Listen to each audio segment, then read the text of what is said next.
Несие беру туралы тапсырыстарды жинау және өңдеу жүйесіне электрондық цифрлық қолының сертификатымен пайдалана отырып кіреді. Пайдаланушы ЭЦК сертификатын таңдайды және құпия сөзді сертификатқа нұсқайды. Бұдан әрі кіру деген түймені басады. Жеке кеңсесінде қарызгер тапсырыс беру түймесін басады. Тапсырыс беру 7 қадаммен жасалады. Несие алу мақсаты тапсырыс берілетін бағдарламамен ұйым таңдалады. Екінші қадамда қарыздың мерзімімен әрбір нақты мақсаттың сомасы көрсетіледі. Үшінші қадамда қарызгерде электрондық үкіметтің порталынан анықтама сұрату мүмкіндігі бар. Ол үшін қажетті сұраныс құрып, оны қарызгердің электрондық цифрлық қолымен қол қою қажет. Сонымен қатар, әлеуетті қарызгер өзінің компьютеріндегі анықтамасын жүктеуге мүмкіндігі бар. Бұл үшін қажетті файлды таңдап, ашу деген түймені басу қажет.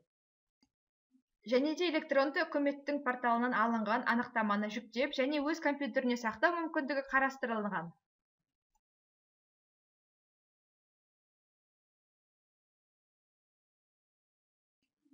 Қажетті анықтамалардың барлығы көшіріліп болған соң, бұдан әрі деген түймені басу керек. Төртінші қадамда қарызгердің қажетті реквизиттары, мекен-жайы мен тіркеуге қажетті мәліметтері және басқа да деректер толтырылады. Бесінші қадамда қарызгер белгілі пішіндер тізімін толтырады. Осы және алдыңғы қадамдарда толтырылған мәліметтерді қолдана отырып, жүйе автоматты түрде қаржыландыруға өтініш, үшінші тұлғаларға мәлімет беруге келісім, БНБ есебімен ЕАК және таңдалған несиелеу бағдарламасының шарттарымен анықталған басқа да құжаттардағы ақпараттарды беруге келісім секілді құжаттарды PDF форматында құрады.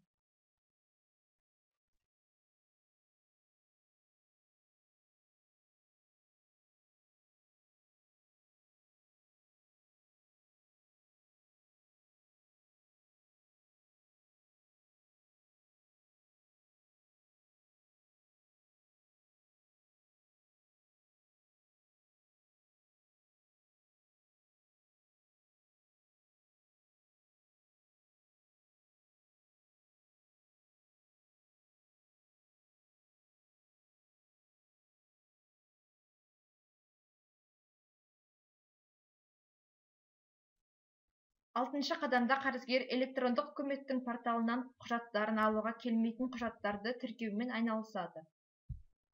Осы үшін ол өзінің компьютеріндегі алдын ала сканерленген файлдарды таңдайды және оларды жүйеге жүктейді.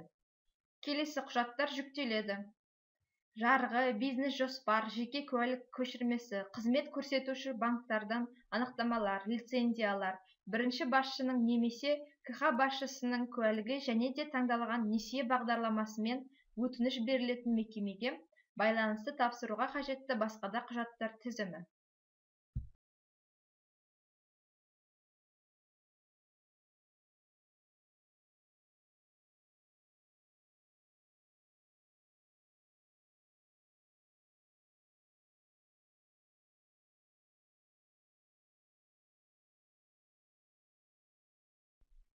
Соңғы 7-ші қадамда қарызгер құрылған тапсырысқа қол қою және жіберуді жүзеге асырады. Бұл үшін электрондық цифрлық қолының сертификаты таңдалынады, жасырын сөз енгізіледі және қарызгердің тіркеген барлық құжаттарына қол қою жүзеге асырылады.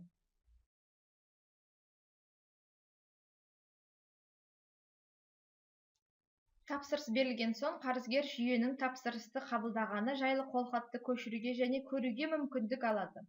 Бұл қолхатты жүйе автоматты түрде құрайды және онда несие беру туралы тапсырыстарды жинау және өңдеу жүйесіне жүктелетін барлық файлдар тізімі келтіріледі.